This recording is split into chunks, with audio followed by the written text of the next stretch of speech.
Cette semaine dans Afrique, nous rencontrerons des Namibiens de retour chez eux après une enfance passée dans l'Allemagne communiste. Nous irons ensuite dans le parc national du Tsavo, au Kenya, où une dizaine d'éléphants ont été équipés de colliers GPS pour assurer leur protection.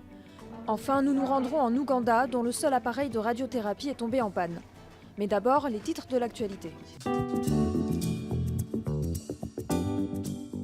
Les premiers membres de la délégation de Riek Machar sont arrivés jeudi à Juba, mais sans le chef de la rébellion sud-soudanaise. Riek Machar, désigné vice-président par le chef de l'État Salva Kiir, doit former un gouvernement de transition dans le cadre de l'accord de paix du 26 août. Son retour d'Éthiopie est une condition sine qua non au règlement de la guerre civile commencée en décembre 2013. Riek Machar était censé arriver lundi, mais a repoussé plusieurs fois son retour après des divergences sur la taille de sa garde rapprochée. Mercredi, le ministre algérien des Affaires maghrébines en visite à Tripoli a promis de réouvrir l'ambassade en Libye le plus rapidement possible. 2 jours plus tôt, c'est Philippe Hammond, le ministre britannique des Affaires étrangères, qui a apporté son soutien au gouvernement de Fayez al-Sarraj et promis une aide d'un peu plus de 12 millions d'euros. Sa visite fait suite à celle de ses homologues italiens, français et allemands la semaine dernière. Les Occidentaux espèrent que la mise en fonction du gouvernement d'union depuis le 30 mars permettra au pays de regagner en stabilité, même s'il n'a pas encore gagné le vote de confiance du Parlement de Tobrouk. 2 personnes ont été brûlées vives lundi à Lusaka, en Zambie, lors d'émeutes xénophobes. Les attaques visaient des commerçants rwandais soupçonnés de crimes rituels, mais les 2 victimes sont de nationalité zambienne. La police a procédé à 11 arrestations. La Guinée équatoriale choisira son nouveau président dimanche.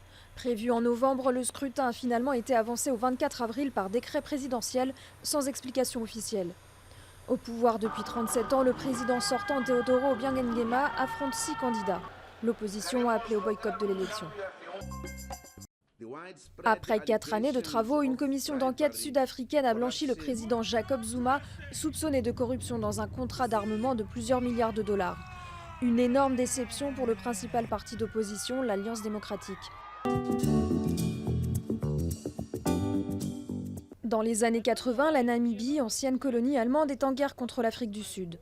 L'Allemagne de l'Est en profite pour faire ramener plusieurs centaines de jeunes Namibiens et en faire de parfaits communistes.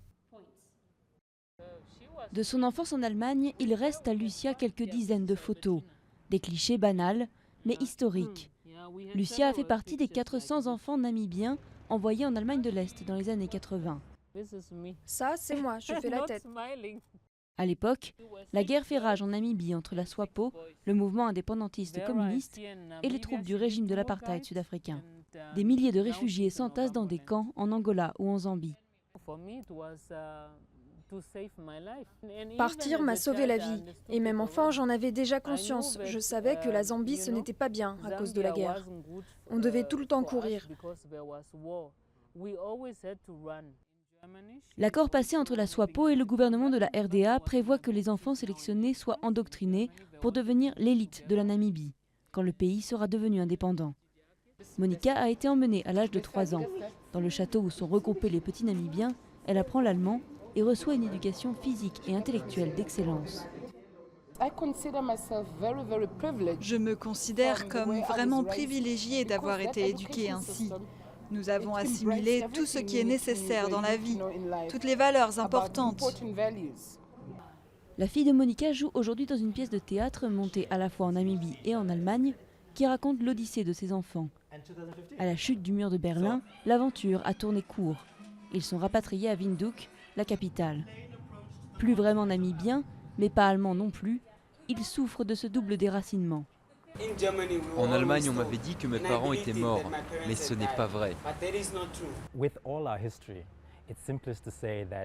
Quand on regarde notre histoire, il ne faut pas tomber dans le simplisme.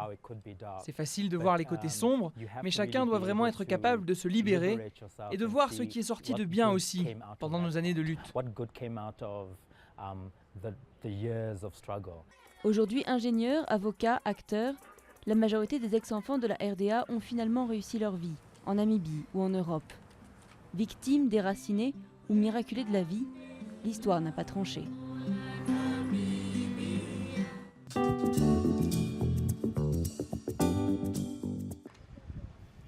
Le diagnostic est tombé il y a 1 an. Bronya a un cancer du col de l'utérus. Pour se faire soigner, elle a parcouru 300 km jusqu'à Kampala, la capitale ougandaise. C'est là, à l'hôpital Mulago, que se trouve le seul appareil de radiothérapie du pays. Ou plutôt se trouvait, car entre-temps, l'appareil s'est cassé. Après 3 semaines d'attente, la jeune femme a dû rentrer chez elle. I felt pain because I thought that if it works, j'ai eu de la peine parce que je me suis dit que si ça marchait, tout irait bien, je guérirais. Ça m'a fait de la peine parce que je n'ai pas encore d'enfant. J'ai même perdu beaucoup de poids. Je n'arrête pas de perdre du sang.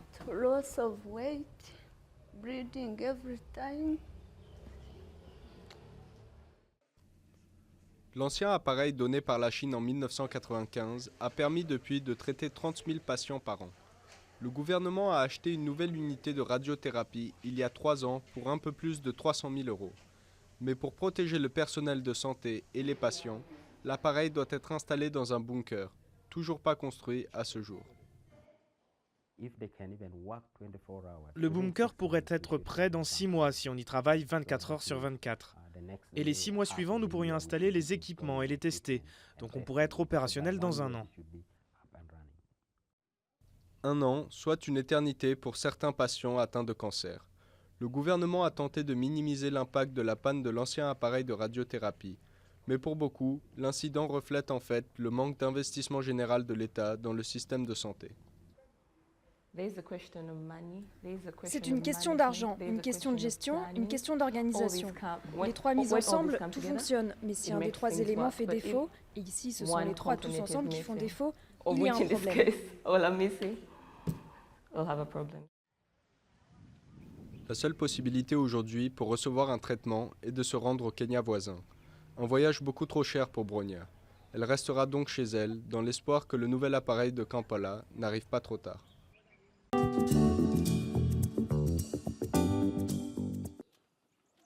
Équiper 10 éléphants de colliers GPS, c'est la mission du jour.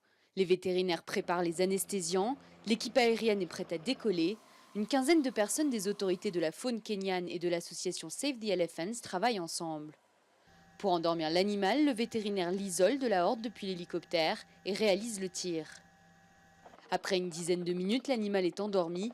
L'équipe au sol peut effectuer son travail. Ils ont 20 minutes pour tout faire.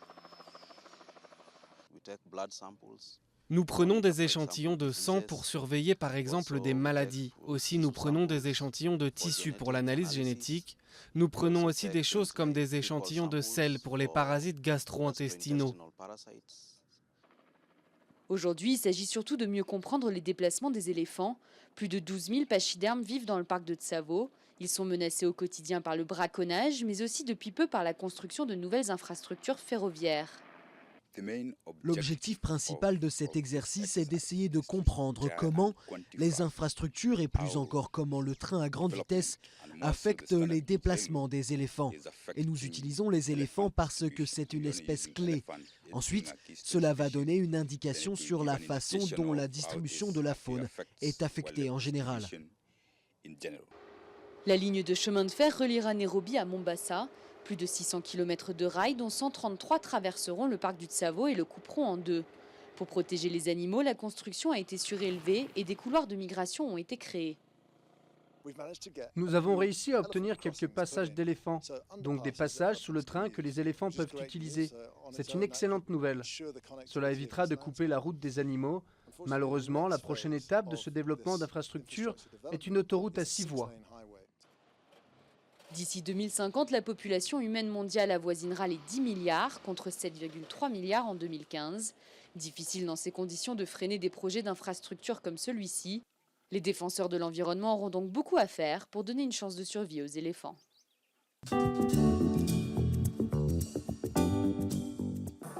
Les joueurs de l'équipe kenyane de rugby à 7 rentrent à Nairobi en héros après leur victoire à Singapour.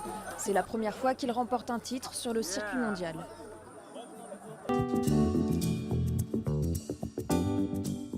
La semaine prochaine, nous irons à Zanzibar où la culture des algues, secteur clé pour les femmes, est en danger. À la semaine prochaine.